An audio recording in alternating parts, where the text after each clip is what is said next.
We could be just hours away from the end of the longest government shutdown in U.S. history. The House will vote on a final passage of the funding bill passed by the Senate on Monday at around 7 o'clock tonight. This is the first time members have been back on Capitol Hill in weeks.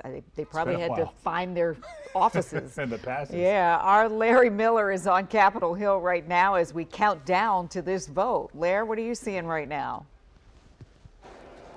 Oh, well, no doubt a lot of action here, but to give you some specifics, this is the first time that they've been back in 50 days, Leslie and Lorenzo. The lower chamber returned to Capitol Hill today for the first time since September 19th. Here's a live look at the House floor right now, where the House is debating the bill.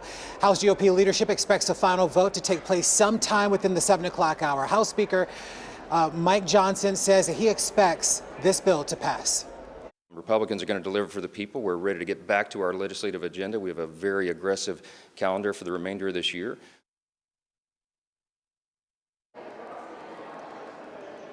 Well, this shutdown had been particularly damaging to President Trump and his ongoing approval rating. The Associated Press just released the results of a survey.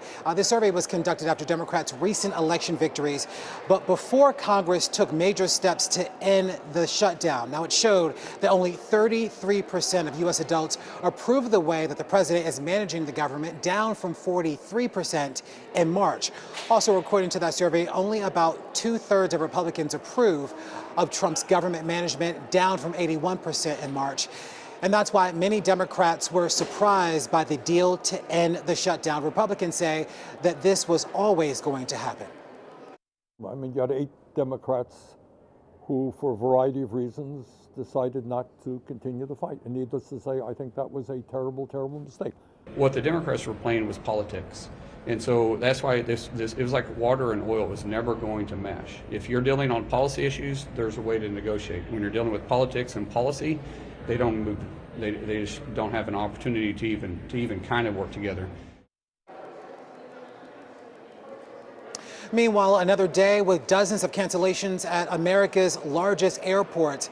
But the FAA says that it was able to keep flight cancellations at about 6%, the same as yesterday. Still, as of an hour ago, DCA had 34 cancellations, BWI had 24, Dulles 29, all slightly lower than what we saw yesterday. Even if the funding bill passes tonight, Transportation Secretary Sean Duffy told us yesterday that the timeline for air travel returning to normal remains unclear. I'm concerned that we're not going to have on day one controllers come back into the towers right away. We're trying to manage risk in the system to make sure people fly and fly safely. Duffy says that he'll rely on data to decide when the FAA can lift shutdown-related flight restrictions. Now, if the government reopens, officials say that SNAP benefits could resume promptly. However, they remain in limbo until then. The U.S. Supreme Court has extended an order that lets the Trump administration withhold full funding. If the government reopens, SNAP payments could resume quickly. If not, the High Court's order expires tomorrow in the evening. Make sure you stick with us throughout the evening as we continue to learn more. Stay up to date on the developments when you're not in front of your television. You can text the word shutdown to the number on your screen, 202-895-5599. You can also scan the QR code as well for a direct link.